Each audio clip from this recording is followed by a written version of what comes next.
সাকিবের সাথে বাংলাদেশ ক্রিকেট বোর্ডের একরকম দর কষাকষি হয়েছে। সাকিব ৩টা শর্ত দিয়েছিলেন এবং সাকিব বলেছিলেন যে এই ৩টা শর্ত সরকারকে জানাতে এবং সরকারকে রাজি করাতে। শর্ত নাম্বার ১, তার ফ্রিজ করে দেওয়া ব্যাংক অ্যাকাউন্ট খুলে দেওয়া, তার দেশে আসার নিরাপত্তা এবং দেশ থেকে বের হয়ে যাওয়ার নিরাপত্তা।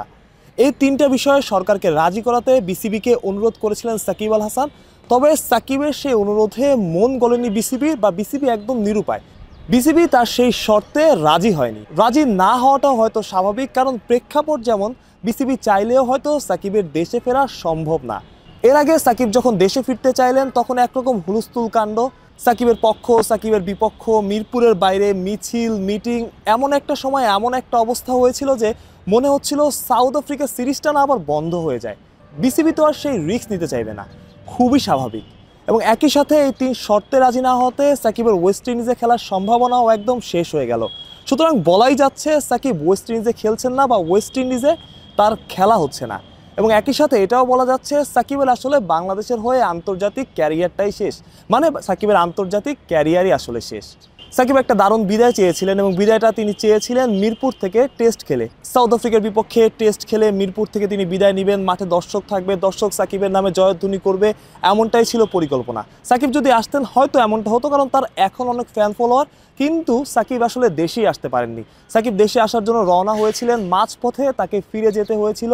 তিনি দুবাই বসে অনেকক্ষণ ওয়েট করেছিলেন সরকারের সফট সিগন্যালের বা বিসিবির গ্রিন সিগন্যালের, সেটা তিনি পাননি। যার ফলে তিনি আবার ফিরে গেছেন যুক্তরাষ্ট্রে তার পরিবারের কাছে। যেখানে তিনি দেশে খেলতে পারছেন না, সেখানে আসলে বাইরে খেলাটা বিলাসিতা।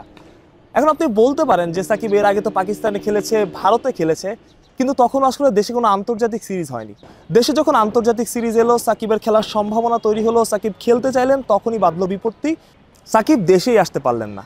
সাকিবের কথায় মনে হয়েছে, বা যেই কথাটা ছড়িয়েছে, যে খবরটা ছড়িয়েছে, তাতে মনে হয়েছে যে সাকিব আসলে দেশে আসতে চান, দেশে এসে খেলতে চান, এবং সেটা না হলে তিনিও আসলে খেলবেন না। এরই সাথে একটা অধ্যায়ের সমাপ্তি হয়তো হয়ে গেল, কারণ এরকম হলে হয়তো বা সাকিব আল হাসানের আর বাংলাদেশের হয়ে খেলা হবে না, যেমনটা আমরা আগে আলোচনা করছিলাম। এবং আমরা একটা বিষয় আলোচনা করছিলাম এবং অনেক বিশ্লেষকই বলছিলেন যে এই চ্যাম্পিয়ন্স ট্রফিটা হতে পারে বাংলাদেশের পঞ্চপাণ্ডবের যেসব ক্রিকেটার বাকি আছেন, যে 3জন বা 4জন ক্রিকেটার এখনও ওয়ানডে খেলেন বা ওয়ানডের জন্য অ্যাভেলেবল আছেন, তাদের জন্য শেষ টুর্নামেন্ট। এবং এই টুর্নামেন্টটা খেলেই তার বিদায় নেওয়াটা হবে যৌক্তিক। সেটাও হয়তো আর হচ্ছে না, কারণ সাকিবের এখন চ্যাম্পিয়ন্স ট্রফিটা খেলা নিয়েও আছে শঙ্কা, এবং তিনি খেলতে পারবেন না এটাই অনেকটা নিশ্চিত। আপনি যদি শতাংশের হিসাব করেন তাহলে 70 বা 80% নিশ্চিত, কারণ সাকিব চ্যাম্পিয়ন্স ট্রফিটা খেলতে পারছেন না।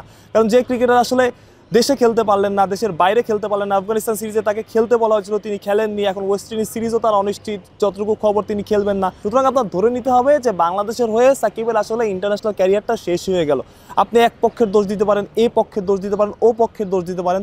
দোষ দিয়ে আসলে লাভ নাই, আপনার বাস্তবতাটাই মেনে নিতে হবে। যেটা খবর, সাকিবের ইন্টারন্যাশনাল ক্যারিয়ারটা হয়তোবা শেষ। মাহফুজ প্রত্যয়, বিডি ক্রিক টাইম।